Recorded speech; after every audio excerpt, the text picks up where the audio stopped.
my friends. Jerry Rosa here in the Rosa String Works Workshop. It is Monday, February 12th. My goodness, lots happened since the last time we were together. One of the things is, can you see the bruise there on this hand? Yeah, you probably can. I think it does show up.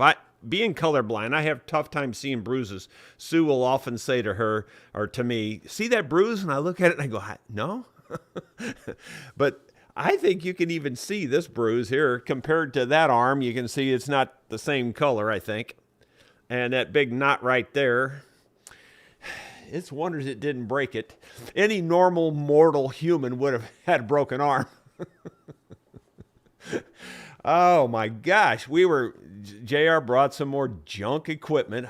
He bought a big round baler, and it's old and, used and all that, but it looks like it's in pretty good shape, actually. And we didn't know what this one lever did, and we found out. It's a crank lever, and I bumped it, and that thing took off and slammed around. That piece of steel slammed around, hit me right there on the arm. It also hit JR in his fingers. He was running around shaking his fingers, and oh my gosh. That was Thursday when that actually happened, and it's still real sore. Yeah, it's just, you just never know. It's real easy to get hurt around here. That's all I can tell you for sure. Drinking my Pepsi this morning to... probably put me to sleep, actually, because caffeine makes me sleepy. But I like drinking Pepsi in the morning. I never got the coffee habit. I never did drink coffee. My mom, even when my mom drank coffee by the pot, and she would always tell us kids, you're not old enough to drink coffee. You're just not old enough to drink coffee. And then ironically, when my daughter was about 7, she started giving her coffee. But she always told us we weren't old enough. And so she never told me any different. So as far as I'm concerned, I'm still not old enough to drink coffee. I got a few little short video clips for you today, and I think you'll enjoy seeing what I accomplished over the weekend, or some of the things I accomplished over the weekend. If you remember in the last episode, this thing just kept doing that. It just kept dropping lightly or slightly. And I think I have fixed it because it's maintained this height over the whole weekend. So I think it's fixed. So here's how I did that. For those of you who have been keeping score, we've had problems holding that heavy mic up. This arm keeps dropping. Well, I machined a piece of steel that weighs about 3 pounds and put it on this end here. That has helped.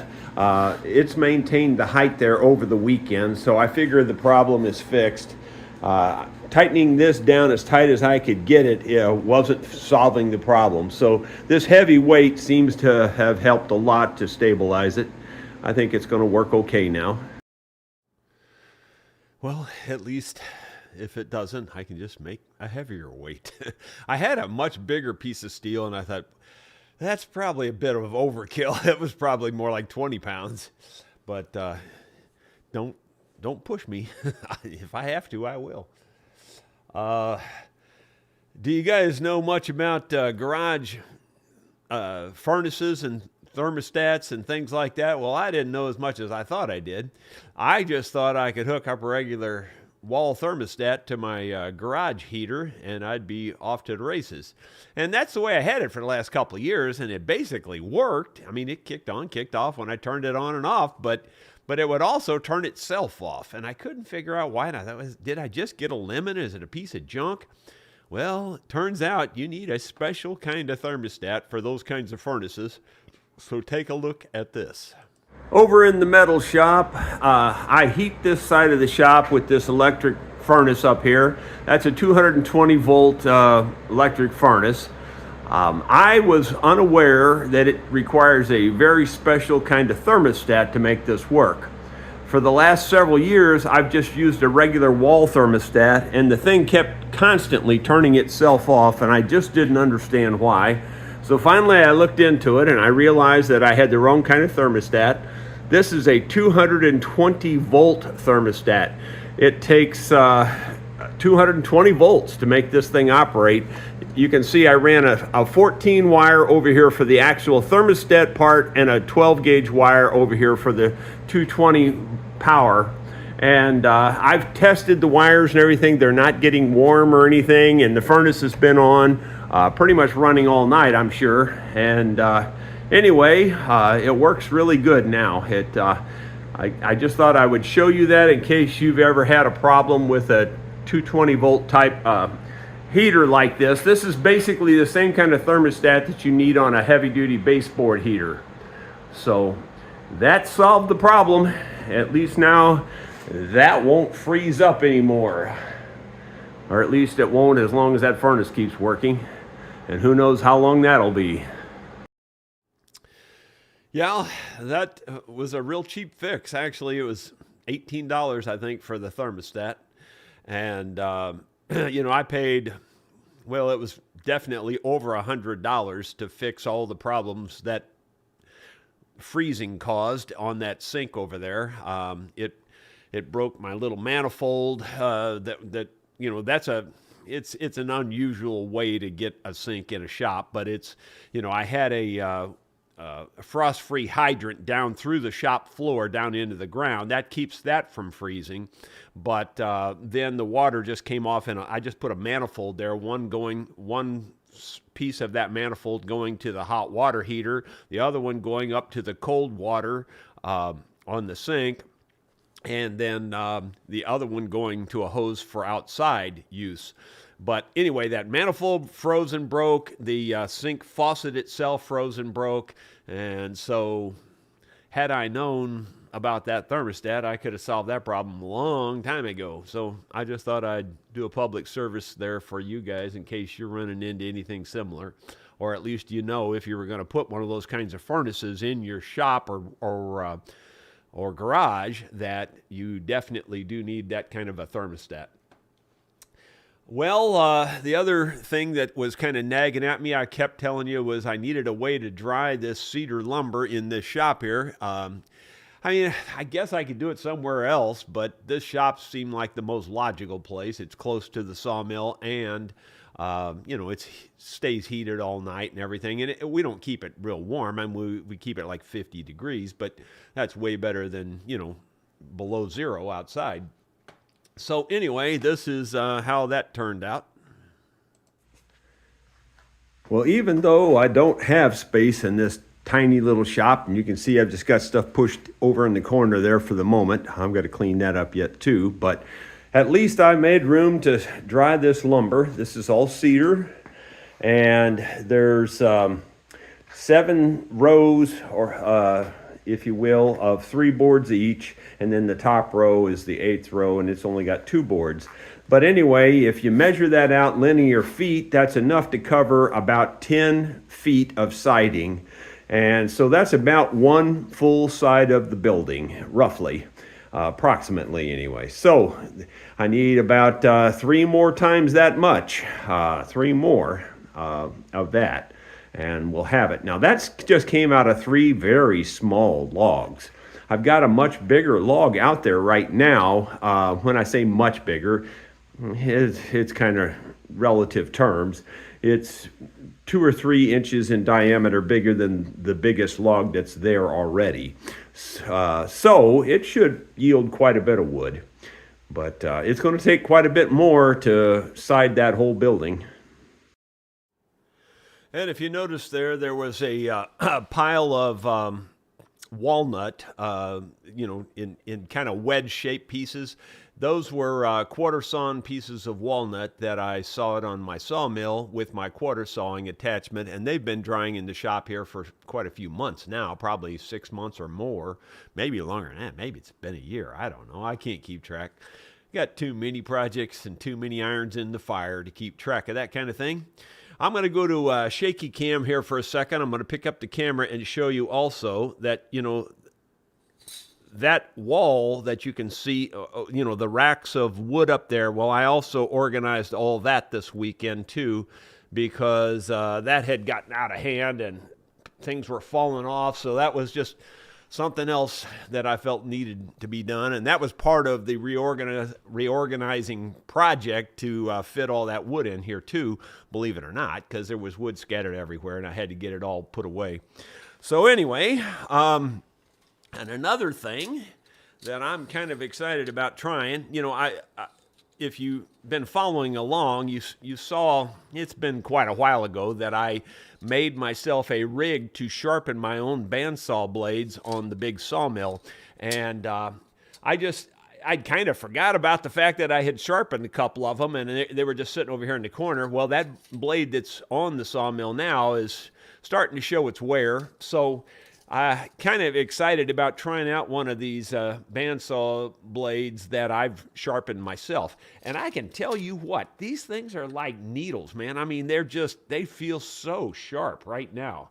I hope that it will really cut well, and that'd be good if my little rig that I made actually does work well. And I kind of think it did, but I'll know very shortly when I put that on there. I mentioned also that one of my projects is running the fiber optic cable up to the house, and I've been putting it off. Had all along, I've been telling myself I was going to run it in the ditch that goes all the way up to the house, and I was just going to run it in a conduit and just lay it on the side of the ditch. And, the weeds and stuff will grow up over it. You never see it after a little while, and I just never have liked that idea. I mean, it's probably the best way to get it up there to the house, to be honest, but because there's so much stuff buried in the ground. But anyway, I've talked myself out of it. I almost did that this weekend, and I talked myself out of it, and now I'm going to go ahead and rent a trencher and trench it all the way straight up to the house. That poses more trouble, believe it or not. It's way harder to do that. It's not the trenching itself. It's just that there's so many things in the way. And I'll probably have to dig about 50 feet by hand because there's no way to get a trencher in there in the one place, because it's on the bank of that same ditch, and the parking lot goes right over to the bank. And so you'd be on a bank like this, and I'll have to get in there and trench that somehow by hand. Or at least, it'll be shallow through there, but at least it's just a lot of work. It's just not easy being me. I'm telling you. You just don't believe it. People still don't believe it, but it's true. But anyway, that's kind of a project for this week. I was gonna go ahead and rent it today, and Sue said the weather's supposed to get really bad today. It's supposed to start raining and snowing, and there's supposed to be 2 or 3 inches of snow today, but it's like 40 degrees out there. It's not going to snow. So those weather guessers, rarely are they right. But, I mean, they're kind of approximately correct. So I figured I'll wait till Wednesday. It's supposed to be sunny that day at least, and dry and everything. So I'll probably rent the trencher on Wednesday. And I'm going to try to rent the smallest trencher I can get and only bury it about a foot deep up through there. And hopefully I won't hit anything else. It's just tough. It's just tough. But anyway, I'll get that in the ground. The other problem that poses is I'm going to have to trench it right through where I'm planning to put my new building, and therefore it's going to be in the way of the new building, and I'd probably just make it go right through the foundation wall of the building, the concrete. I don't know. Like I said, it's just not simple. It never is easy whenever it's up to me to do something. It's just never simple. Although I just thought of a way. Maybe I could avoid going through that building. Maybe I just go out the front of my building here and go up that way. That'd be the same difference, and it'll work. Probably do that. That way I won't have to worry about trenching later and accidentally hitting this cable. It's not simple. Okay, well, anyway, another thing that we did over the weekend is Scott brought some logs. My brother Scott, if you've been following along, you know that he's built several guitars in my shop here.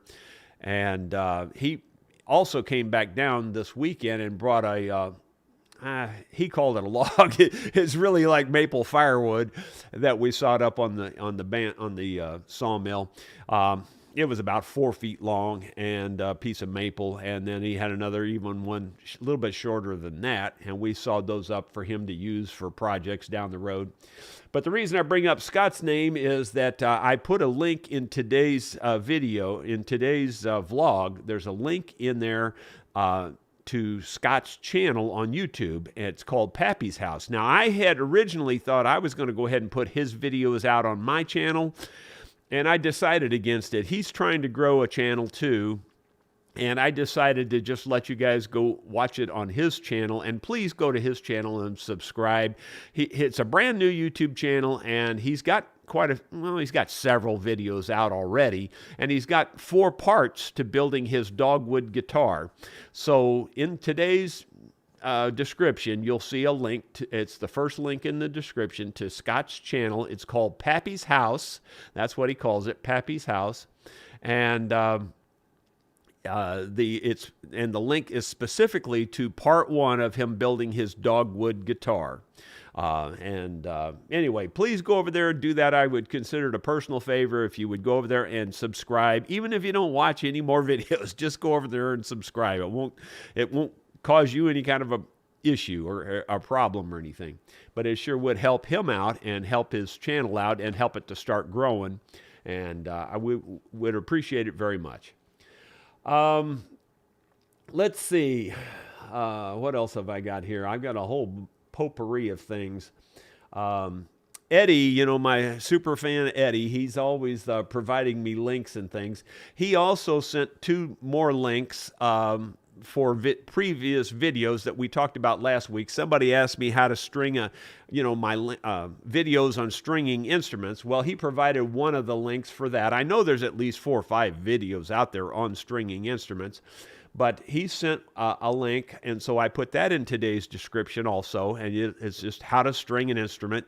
Now, I think in this particular video, it shows that I'm stringing a mandolin, but the technique for stringing a mandolin or stringing a guitar or stringing a banjo would be exactly the same. So anyway, that's out there in the link today.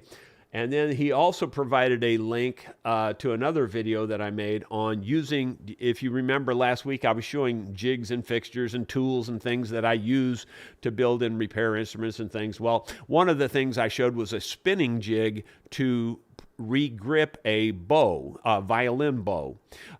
So it's a spinning rig that I made up. And anyway, he gave me a link to the video where I use that spinning bow rig, and it will help you regrip a bow. So if you're interested in watching that video, there's a link in there also for that. Let's see. I think the last thing I'm going to talk about before we go to comments is that little box there has an old fiddle in it. It's been sitting in the shop here for quite a while. If you remember, Smiley Face Fiddle Girl, Gina Huizinga is her name. She sat in with us a few different times on our live shows. Someone gave her this fiddle, and so she wants me to set it up and make it play better. I can tell you some of the problems with it right away. Well, first of all, I don't like these mechanical tuning keys. I'm going to have to ask Gina if she wants me to leave that on there or not. But the biggest problem right away is this, the fingerboard is really low. You can see there that it's just barely as high as the thickness of my finger, and you really want the end of this to be about approximately 7/8 of an inch. It's much better if this is above this by about 7/8 of an inch. And the reason is because even these strings are really high. I mean, they're really, really high, very high. And yet the bridge, you can see, is cut down really low already. So you want a taller bridge, and you don't want your strings really high. So to fix that, you have to have the neck angle more like this. And just for the record, also, I want to say this because I know I'll start getting inquiries. I am not working on instruments anymore. I only work on instruments for friends and close friends and family. So, Gina's one of our jamming friends that we jam with all the time. In fact, I jammed with. We were jamming Friday night at a church in Rolla, and she hasn't been bugging me about getting this fixed, but by the fact that I saw her again, I thought I probably need to get this fiddle done, because it's been in the shop here a long time now. And so I'm going to try to do that this week also. I'm probably just going to take, I'm going to take the neck off of it because I have to reset the neck at a different angle. And I think I'm just going to replace this fingerboard with a real ebony fingerboard. That's just a maple fingerboard that's on there, or some wood. I would say it's maple. And other than that, it probably doesn't need anything. These tuners, for an amateur fiddle player, they would love this because it's easy to tune. But for somebody that's a real fiddle player, typically they don't like these. Now, the old-time country people put these on there all the time because, the old codgers, the old-timers with their giant, meat claw fingers, they liked these kinds of things. It made it easier for them to tune. But your typical violinist or especially like your classical violinist, they wouldn't even be caught dead playing something with this on there. So, and Gina's kind of classically trained also. So, I doubt she's going to want these on there, but I better check with her to see what she wants me to do. Anyway, otherwise, it's really not a high-end fiddle or anything. You can see there's no figure in the back or anything like that. But my guess is it'll have a real good sound once we get her all set up. I think that covers everything I was going to cover today. So let me start at the top, and surprise, surprise, guess who's at the top? Rod Wentler. And then Thomas Armstrong is there, and Dottie Hildebrandt. And let's see, I see Dave Hunt, and Carolyn Fike, and Bruce Hines, and I'm just looking for question marks now. I'm going to scroll down through here.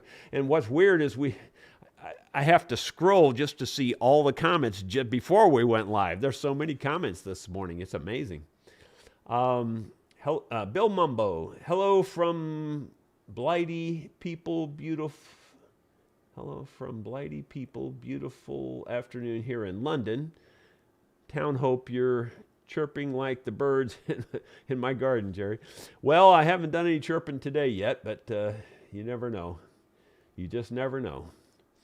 I'm looking for question marks primarily. So if you do want me to talk about your comment, try to put 2 or 3 question marks in front of it, and that way I see it much better. Blair Turner, well, I am getting closer to the top of the chats and winning the big prize. I just need to keep practicing until I get better. This is hard. Yeah, well, there's a lot of people out there this morning. That's amazing. Dottie Hildebrandt says, no prize, just down-home folks. Well, that is the prize right there, How often can you just find down-home folks with some common sense? These days in this world, that's pretty rare. Well, by the way, did you watch the Super Bowl? Yeah, well, we did watch it. Sue's more into it now than I am, really. She wanted to watch it, and so I went ahead and signed up for Paramount Plus, which is basically dried up CBS is really what it amounts to. It's CBS reruns, if you will, or it's the streaming version of CBS. It's kind of what it amounts to. But anyway, they had it live, the Super Bowl, so we watched it last night, and it was pretty good game, I guess, as Super Bowl games go, and Sue was more interested, I think, in seeing Taylor Swift out in the crowd. But anyway, it worked. Anyway, they won again, Patrick Mahone. Kelly Manis says, I bought an Epiphone 5-string banjo and noticed a very slight twist in the neck up toward the headstock. Do you think it will tune and intonate with the slight twist? Frets were all level to each other. Well, Kelly, it's, it just depends how picky a person is. And some musicians are so crazy picky that it would drive them nuts. But truly, if it's not causing a problem, it's not a problem. In other words, if it's playing okay and it's noting okay and you're happy with it, it's probably just fine. I would keep my eye on it just to kind of make sure it doesn't seem to be getting any worse. If it is getting worse, then maybe the fretboard's going to have to be taken off and the neck's going to have to be plain flat and put the fretboard back on.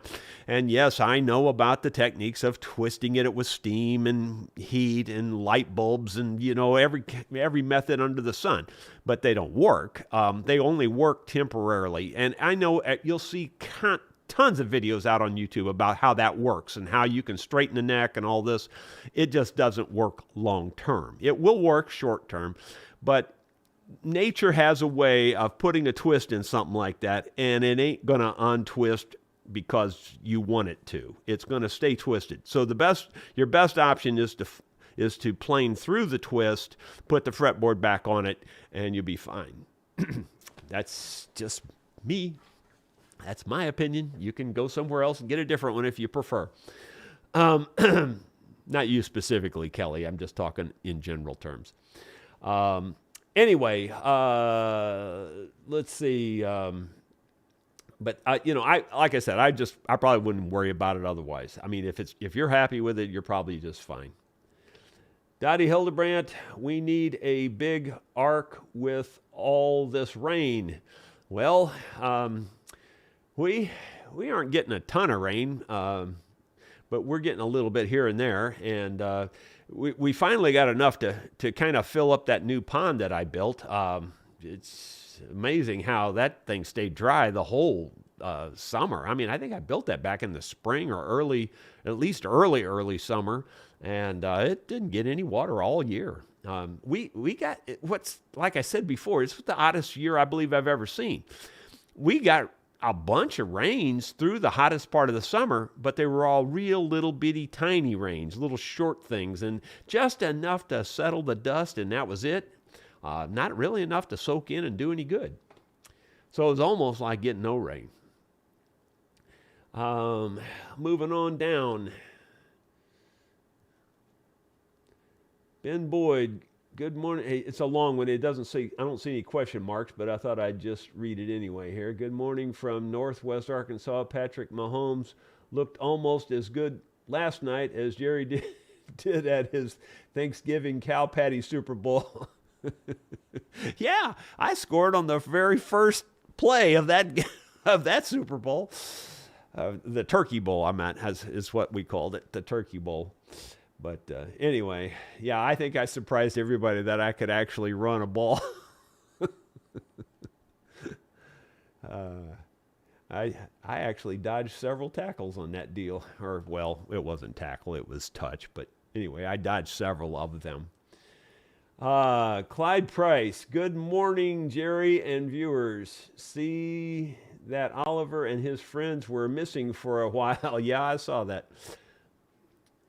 Yeah, Oliver's doing really well. He seems to be fully recovered, and honestly, that's a miracle in itself, because that particular disease they get from the possums eating, hay that the possums have used for a toilet, that's not good at all, and it's a real serious disease, and some horses never recover from that, but I guess they either caught it in time, or I guess just with good veterinary care and JR's, veterinary care also, I guess he pulled through. It worked out pretty good.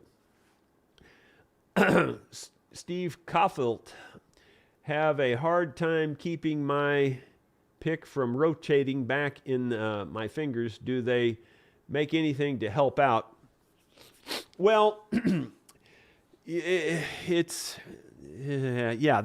lots of specialty picks out there, and there's lots with holes in them. Sometimes you can even try that yourself, drilling a couple of holes in it, and that'll help you grip it and won't be so problematic.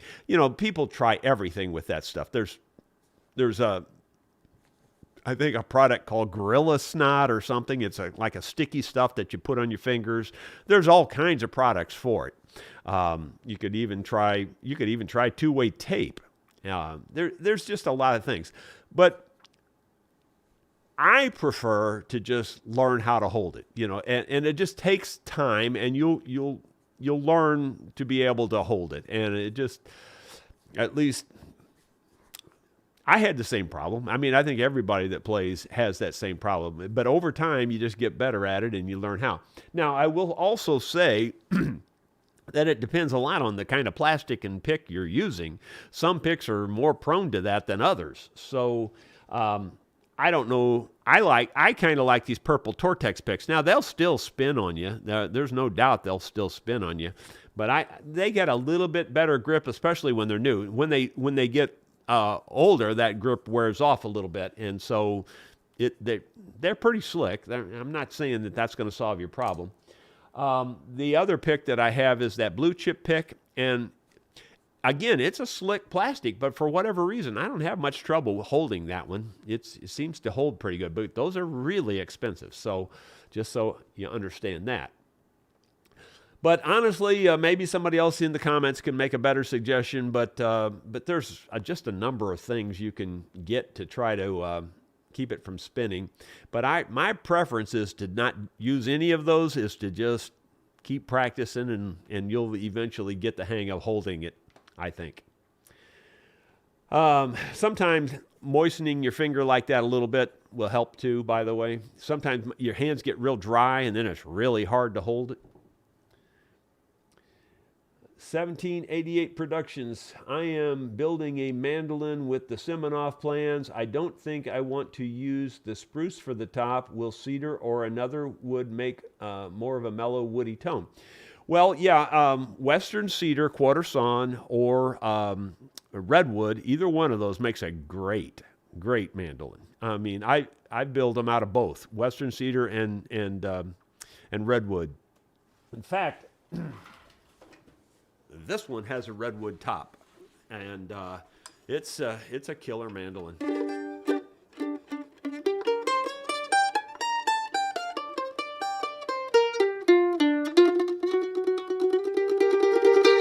It'd be more killer if I could play it.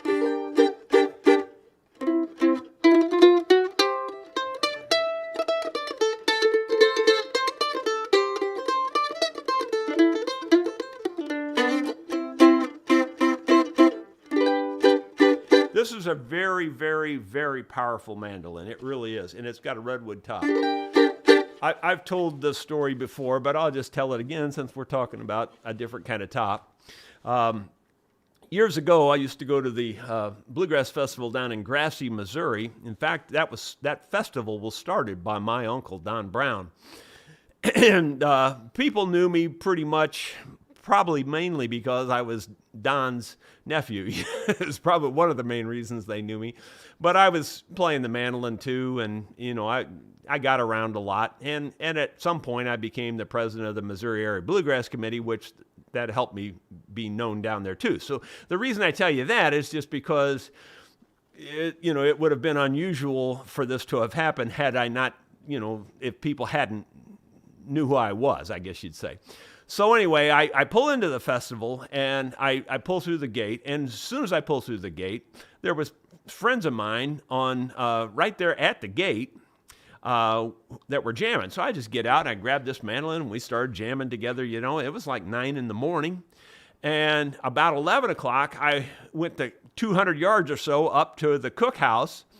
And, like I said, the people up there, they knew me too. So, the lady, as soon as I started to order, she goes, "Hey, I know exactly when you got here." And I said, "What do you mean?" And she goes, "You got here at 9 o'clock this morning, didn't you?" And I said, "Yeah." And she goes, "Well, I heard you jamming all the way down there at the gate." She says, "I could hear that mandolin above everything else going on around here." So that's to give you some idea that this mandolin is crazy loud. It's really loud. But anyway, the other cool story about this mandolin, and again, I've told this several times already, so for the new people out there that haven't heard the story, I used to have I started as a service rep with Southwestern Bell. I had an indoor job. Well, then I got it's kind of like a promotion, but it was really more of a job transfer, but it's kind of a promotion at the same time, to what they called the outside rep. And so I got a company car and everything, and I was out meeting customers face to face. Well, I often on my lunch hours while I was out driving around, I would stop at a hardware store and just meander through a hardware store. That was something I enjoyed doing. I know it sounds kind of stupid, but that's kind of what I like to do. So anyway, I was meandering through this hardware store, and I noticed a huge stack of 2x4s, and I'm talking like 4 foot high, 4 foot wide. And I'm, nothing that I cared about really, except that I looked what they were stacked on. It happened to be this board. and I could look, it was only about an inch thick board, and I could tell it was a redwood board, and all these, and it was, it was probably, 6-8 inches wide, something like that. And I thought, wow, that looks like a really good piece of redwood. That would make a great mandolin, And so I get around on the other side, trying to make sure that it was a good solid board, and tried to see it as best I could. But, I had to get my head right down on the floor to see it, Well, anyway, so I was pretty convinced that it was a really fine piece of redwood. So I thought, I got to have that piece of wood, So I looked up the store manager, and I said, I'd like to buy a board from you here. Could you come over here with me for a second? And so he follows me over there like I'm some kind of idiot. And I said, I want to buy that board that's underneath that. He goes, well, that's the stack board. We're not selling that board. I said, I realize that, but I really, really, really want to buy that board. And he's going, are you serious? And I told him, I said, yeah, I build instruments. I had to go through the whole spiel. And he goes, okay. He says, I'll have some kid come help you. So the kid came over there. We unstacked all the 2x4s and then stacked them back up, And so after all that work, I took the board up to the cash register, and I said, okay, after all that, how much you going to charge me for it? And he goes, I don't know, is $1.50 too much? I said, no, that's plenty good. I'm real happy with that. So it cost me $1.50 for the top of that mandolin, and it's really one of the best mandolins I ever built. It really is. So you can't hardly beat that. And the amazing thing about that is 100% true story. Let's see. Let's see. I'm trying to, it scrolled on me, so I'm trying to figure out where I was at.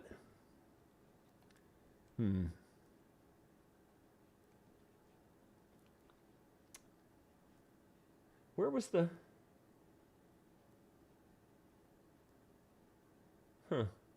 okay, maybe I, I've lost it. I was looking for that comment about the, about this wood here. I don't know. I've lost it. I do not see it. Well, anyway, I'm going to go. I'll probably. Oh, okay. I found it. 1788 production. I'm sorry, guys. All right. Bill Bumbo. Maybe it'll improve your playing. Okay. All right. I'm not sure what that means. Spike Moto, that was an interesting view of your workspace. Is that a Logitech camera clipped and taped to the top of your monitor? Yes, that's what we're working on here right now, is this little Logi HD 1080p is what it's called. That's the little live camera. David Tharp, hey Jerry, would you say the chord progression to that 4 in the morning song you chirped the other day, it was nice and I can't get it out of my head. Would you say the chord progression to the, well, I don't know the song very well, and I don't have the words here handy, or maybe I do. Let's see. Yeah, I do. I actually typed them on this little deal here. Let me see if have to scroll up though. It's okay. There it is. I don't remember without I'm going to do it in G, just so you know. It's 4 in the morning, and once more the dawning just woke up the wanting in me. So that goes to 5. So you're at 1 and it goes to 5, which is a D in this case.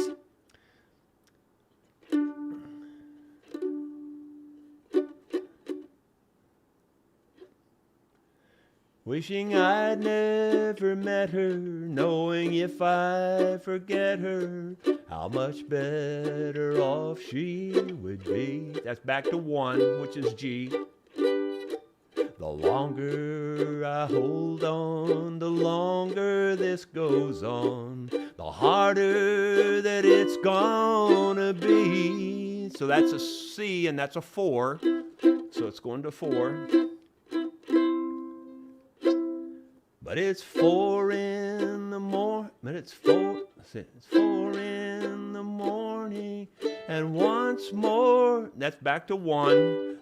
Then it goes to a 6 or maybe a 6 minor. I'm not really sure if that's a minor or not, but I think it probably is a minor. And then it goes to so it's a 1 6 1 6 2 5 1. So that's what you call your circle of fifths. So let's see. The harder that it's gonna be, but it's 4 in the morning, and once more the dawning just woke up the wanting in me. So that's, you're going from G to the E minor to the A to the D, back to G. That's what you call your circle of fifths. It's 1 6 2 5 1. And again, that's all trained in the mandolin training that I train. And you know, that pattern is in a lot of songs. But the trick about that is you'll never ever really notice, you'll really never see a pattern. You'll hear the sound, you'll kind of know that it's a similar sound that was in another song, but you won't see the pattern until you start thinking in terms of numbers. Because it's always a 1 6 2 5 1. Doesn't matter what key you're in, it's always a 1 6 2 5 1. So let me just try to do that verse the whole way through here and try to get where you can see my hand. This is G, this is C. So G, C, and there's D. Okay, and then there's going to be a 1, a 2, which is down here. This is A. So G, A, and here's G, C, and G, D. So I'm just giving you a reference there. And then here's the other chord that's the E minor is down here. So it's 4 in the morning, and once more the dawning just woke up the wanting in me. Wishing I'd never met her, knowing if I forget her, how much better off she would be. The longer I hold on, the longer this goes on, the harder that it's gonna be. But it's 4 in the morning, and once more the dawning just woke up the wanting in me. So anyway, that's how that works. 1 6 2 5 1. That's called your circle of fifths. And don't ask me why it's called a circle of fifths, because I don't know that much about music. All I know is the common sense side of it. I really do. That's all I know. I don't know measures. I don't know, treble clefs and all that stuff. I have no clue about any of that stuff. So in other words, I don't read music. It's all played by ear. But again, there is a common sense way to play music by ear. And it's really common sense. It's black and white pretty much. But again, it just sounds self-promoting, patting myself on the back. But if you buy buy a cheap mandolin, buy my mandolin course, you will learn a whole lot about music in a very simple, common sense way, instead of all that complicated junk that everybody else tries to feed you. So there you go. I said it. Moving on. Let's see here. And now I probably lost my place again. Okay, that was David Tharp's comment. And then Michael 2X says, hey, Rosameister, I'm going to change my HD28V strings to lights. Will this affect my setup? You know, lots of people will tell you for sure it will, but my guess is you won't hardly notice anything. I mean, hardly anything. Could it affect it? Yeah, but if it does, then in my opinion, your guitar wasn't set up right to begin with, because it shouldn't really affect it. Stop and think about it. Again, it's the common sense of everything. It just, the common sense. The depth of that nut didn't change. The height of your saddle didn't change. It's a straight line from there to there. What difference does it make whether it's a fine straight line or a thicker straight line? It's still the same height off your fretboard. The common sense of it will tell you it should not change anything.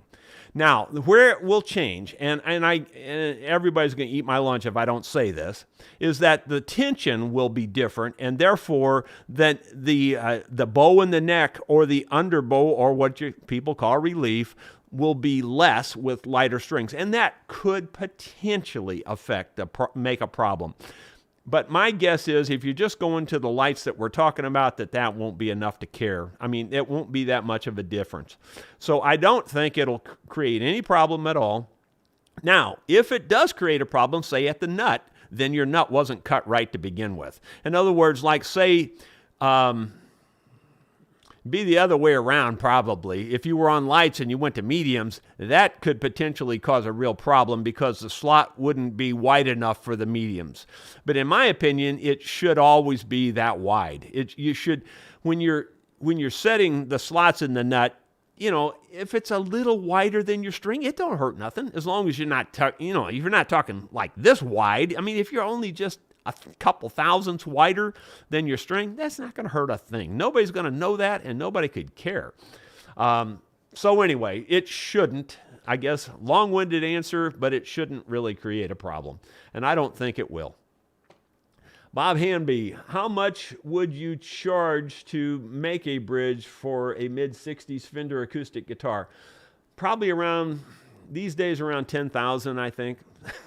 And I'm just not doing it anymore. And unfortunately, I just wouldn't accept the job. But if I were to try to tell you what it would cost you, let's see, you said would you charge to make a bridge for a mid-60s Fender acoustic guitar? Well, I don't know. You're probably talking, it's still probably talking a lot of money because you're talking probably a 2 or 3 hour job there. And I charged $100, $125 an hour. So you're going to be a few bucks, it might be more than what the guitar is even worth. I mean, honestly, but now, you can buy replacement bridges and that would probably be the way to go. But you said make, and typically I did make all my bridges that I put on guitars. I hardly ever bought a bridge off the shelf and put them on. Did I ever do that? Yeah, I did that, but only on, I would say that was in my earlier part of the career for the most part, or if it was just, an inexpensive instrument and, we wanted to go the cheapest way possible, then I would put on a pre-made bridge. Moving on down. Oh, it just scrolled again. Doggone it. Okay, I think I found it. Bill Mumbo, are you Rosa's taking over YouTube? Yeah, maybe. Maybe. That'd be the third Rosa channel, I guess. Bob Hamby, I will attempt to remove the bridge from the guitar and send it to you. No, thank you. Do not do that. Because if you do, it'll probably just sit here or go in the trash, one of the two. I'm not taking any jobs these days, guys. Bill Webb, can you put mechanical tuners on a violin that has friction tuners? Will they retrofit easily?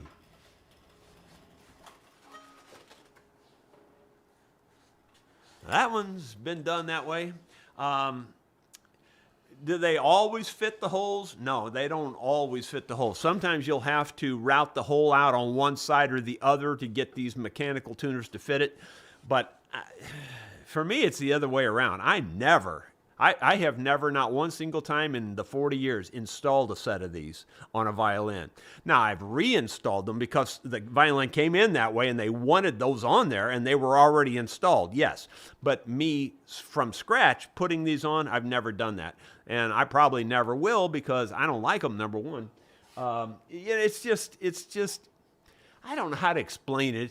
It's kind of like putting Jeep tires on a Porsche car, or a Lamborghini. It'd be like taking the truck tires off your pickup truck and putting them on a Lamborghini. That's almost exactly how I see this. Call it snobbish if you want, but that's the way I see it. So I wouldn't do it if it was me.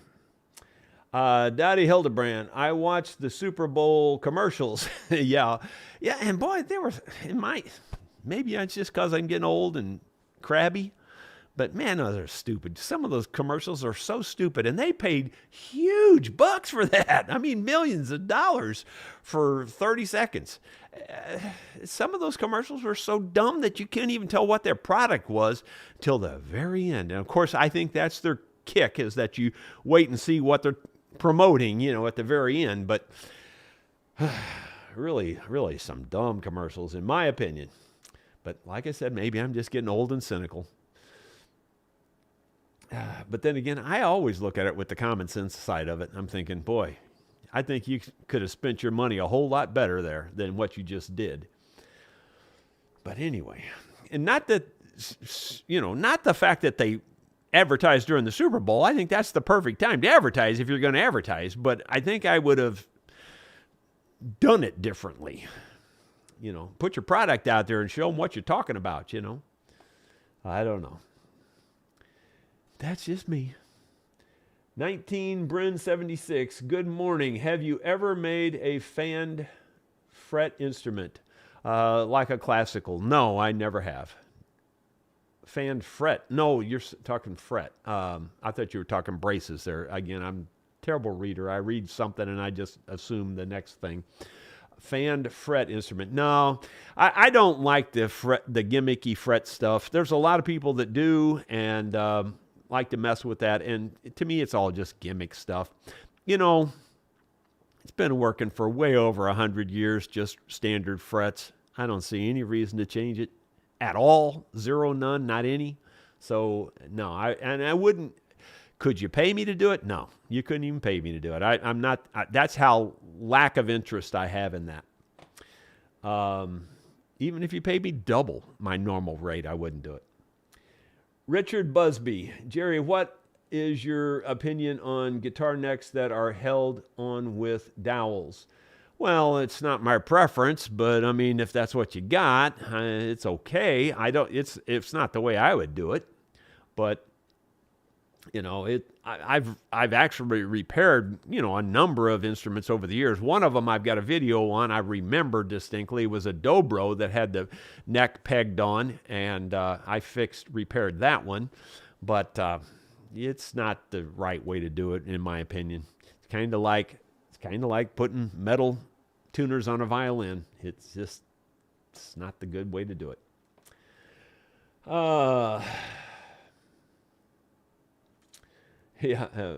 Michael Ragusa says, best game ever. I guess you're talking about the Super Bowl. Well, it was pretty good.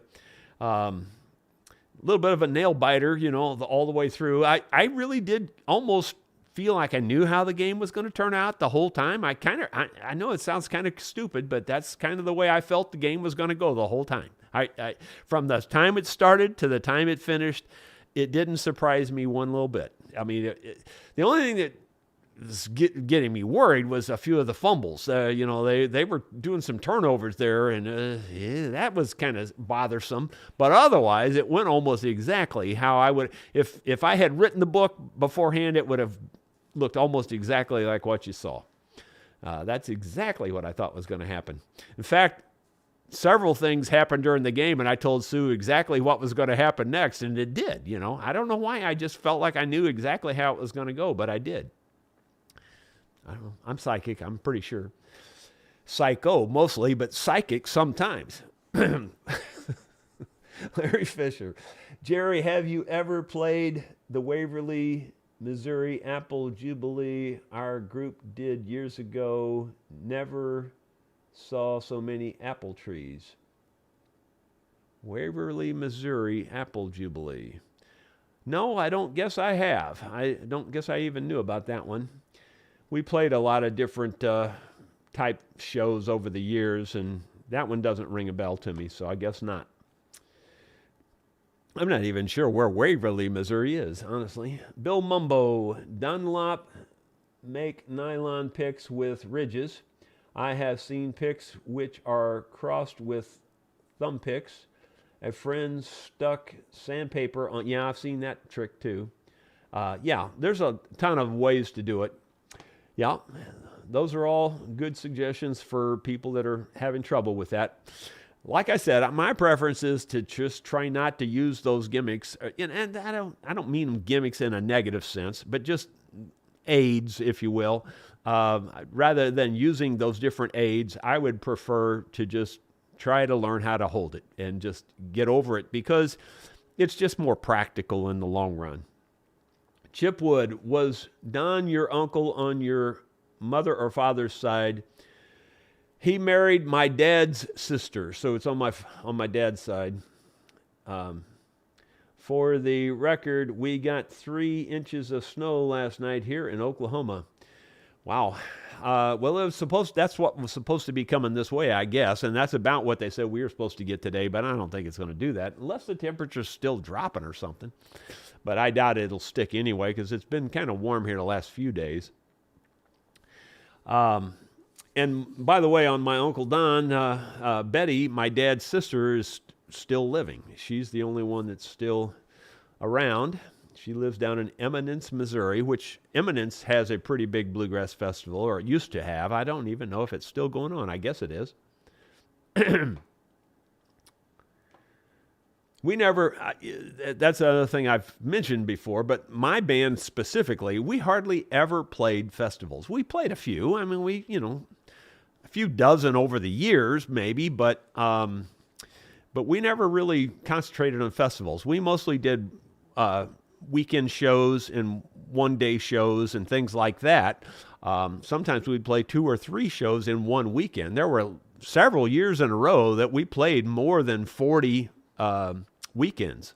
So we were busy, but we just never played festivals for the most part. 1788 Productions. Those are some wild stories. That manager, store clerk were flabbergasted for sure. What did you use for the braces on the top? I used the pieces of redwood from the same board. No, I used the redwood.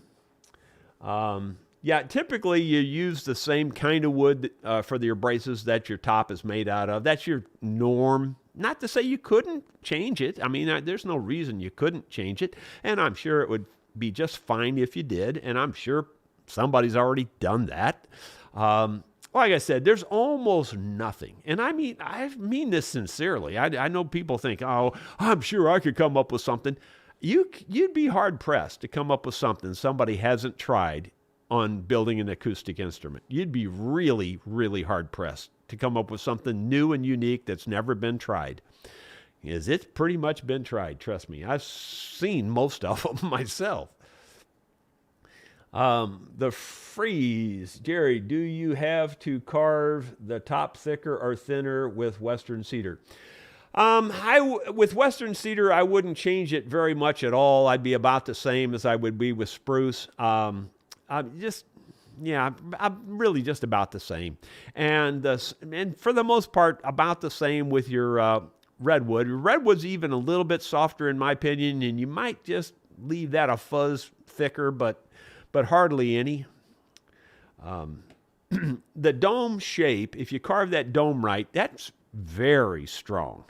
That's why these domes that you see on buildings that are thousands of years old over in like Israel and places like that, those domes, it's the strongest, one of the strongest building structures there is. And that dome top on your mandolin is incredibly strong. And in fact, and I know this to be true too, you don't really even need the braces in there. And the reason I know that is because I glued braces in Joe Dean's mandolin with hide glue, and the hide glue gave away and the braces fell out.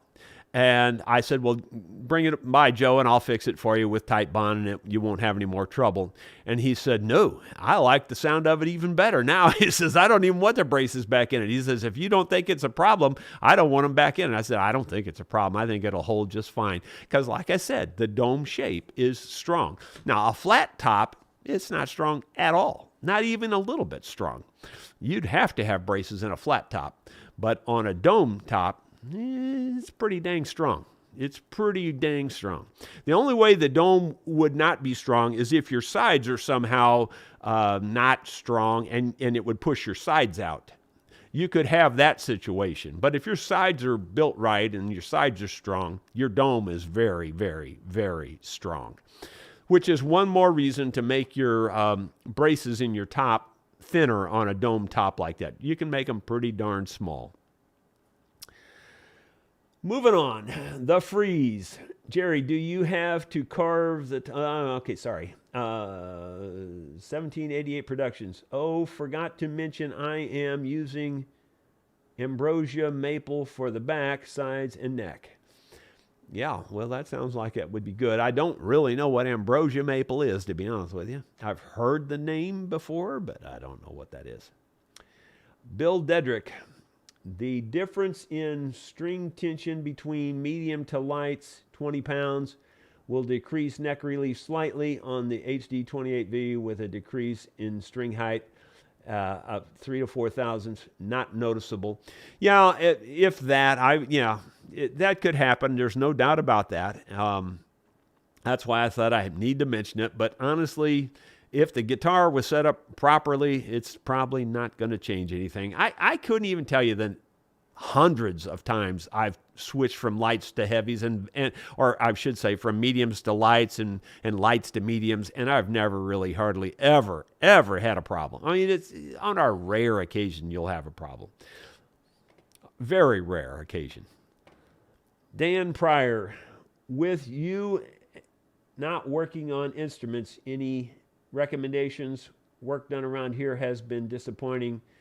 Well, the only person that I have ever recommended, and everybody has to make their own decision, but the only person I refer people to is Caleb Mills Guitars, because Caleb was my apprentice, and Caleb's just a really good person, period. That's your first thing. He's just a good guy. There's just no other way to put it. He's just a really good guy. And he's got the knowledge, he's got the understanding, and he's, every day he's gotten a little more experience, and he was in my shop for about 1.5 years or maybe a little longer. And he did a really good job while he was here. So he's the only guy I recommend, and it's not because I don't think there's other good ones out there. It's just because I don't know who those other people are. And I've always kept to myself. I just did what I did right here at my desk, and the rest of the world just went by, So I don't know who the other good luthiers are. Caleb is the only one I've made any recommendations to or about, and there is a link to Caleb Mills Guitars in the description of this video also.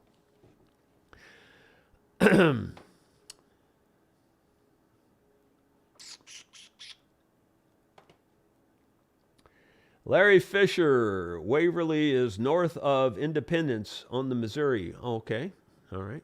Yeah, I didn't get over there very much in that general area. We never did play on that side of the state very much, and especially up north. We did play in Iowa a few times. Played in Kansas really only one time at Dodge City, Kansas, and played in Illinois quite a few times over the years, but most of it was in Missouri. And we played in Arkansas a number of times also. Tyson Foods used to book us quite often to play their annual events and things, and we would go down and play for Tyson Foods.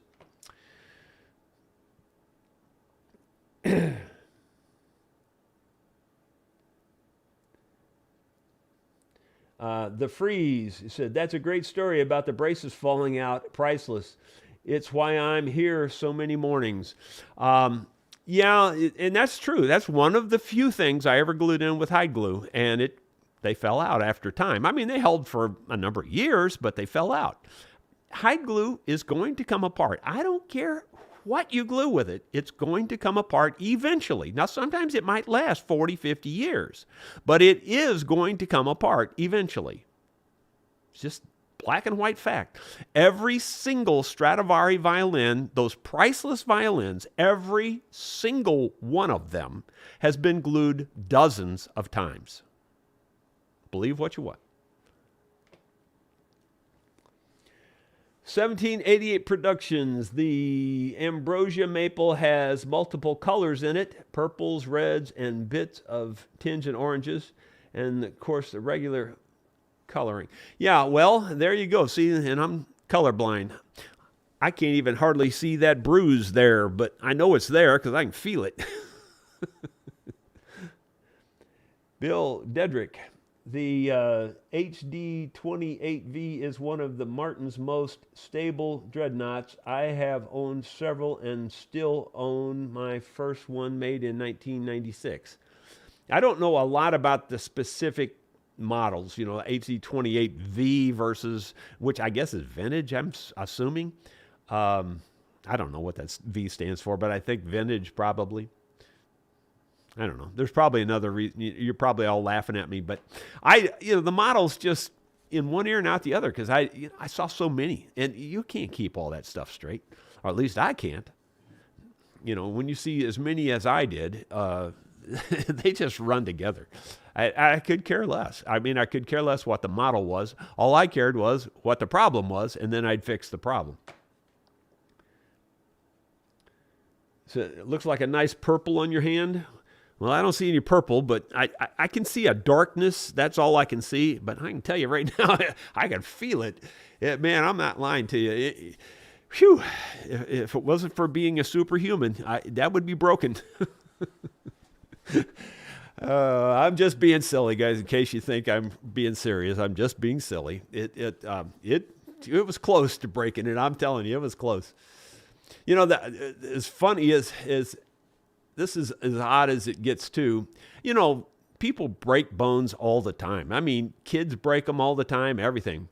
And I seriously must have reasonably strong bones because there's been a lot of times when I probably should have had a broken bone and it didn't. A lot of times.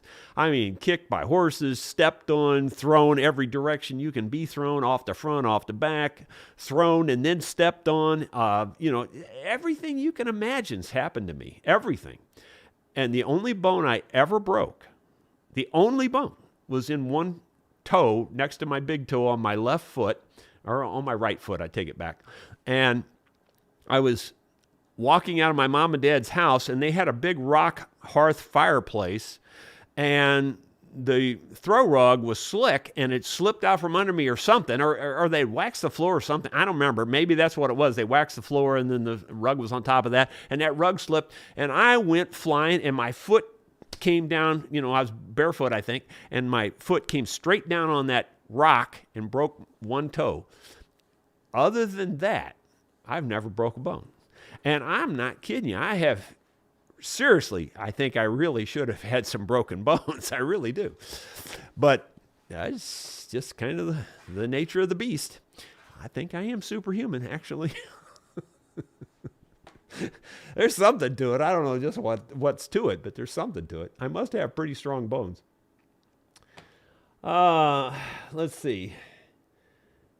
Backstory family history. Do any migratory birds stop over on your ponds on their way north? Not too much. We do see, Canadian geese. A lot of times in the spring, actually, is when we see them mostly stopping, believe it or not.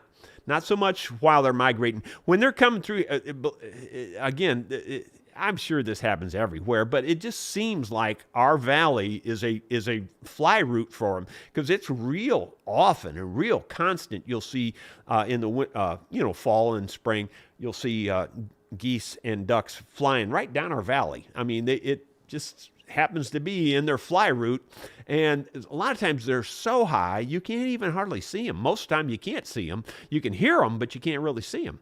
And or they're just little tiny specks in the sky. They're so high. So I think that's probably the reason we must be just kind of on their route, but they're so high that they don't stop in here.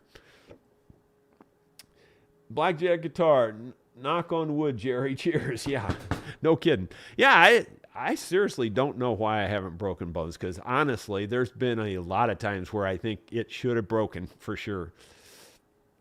Now, I've had some super severe strains. I mean, like some really bad sprains and strains. So, where like my whole ankle, maybe that far up and down my ankle, was black and blue. I mean, like so black that I could see it easily. Like this, I can barely see that. I mean, I'm telling you, I can barely see that at all. But I've had them where they were so black I could see. So that'll tell you something. It was pretty bad. And but I've never, as far as I know, I've never broke a bone other than that toe. And that was on solid rock, and it hit hard. It really hit hard. Joseph Wallace, I have Roland VS 2400 recording machine. I agree with you. They are the monsters to learn. I can operate about one half of the functions. Do you use a computer monitor to operate? Yeah, I had a computer monitor. Yeah, I think mine was a 2480. I think is what mine is. It might be 2400, but I think it's a 2480 for some reason. But man, I'm telling you, I seriously do stand by the comment I've made. It's the most complicated machine ever designed by a human, short of the space shuttle, and I'm not even sure it's very short of the space shuttle. And like I said, it's got so many buttons, and that wouldn't be so bad. But you got to press like 2 and 3 buttons at a time, very often, to do one function. Whew, man, it's complicated. It's crazy complicated. Charlie Rostern, I've got super dense bones too, but it means I can't swim to save my life. I sink like a stone. Well, I can swim. I don't float very well, but I can swim pretty well. Jeff Puris, Jerry, I misled the opening today. How did you hurt yourself? Oh, I missed the open. I can't read. This was a piece of farm machinery JR bought. It was a round baler, and there was a guy, he brought in a friend that's kind of an expert on round balers, and he was telling us that this crank needs to be loosened up or something. And, he thought it was just a one-notch type of crank. You move it a little bit and move it a little bit, move it a little bit. It's just going to move around. Well, as soon as I moved it, that sucker, it was under heavy weight. I mean, like, in spring tension and man, just moving it slightly. And it jerked out of my hand, and it spun around, and that steel arm hit me right there. And I mean, it hit hard. It hit hard. Like I said, it probably should have broke it. It hit that hard. And I was in pain there for a little while. The freeze. Steve Koffelt, Jerry's right. Learn to just use the pick as it is. Here's a trick. If you have dry fingers, like in the winter, just take top half of the pick in your lips to moisten. Yeah, that's what I was saying. You might just do that even too. You could just do that. And I've done that myself, because there are times when your hands get really dry and it's really hard to hold your pick. So that does help. Well, guys, I think that's it. That was the last comment down here. We got 178 viewers. I hope you enjoyed today's vlog, and we will be back tomorrow with something else. We'll see you tomorrow.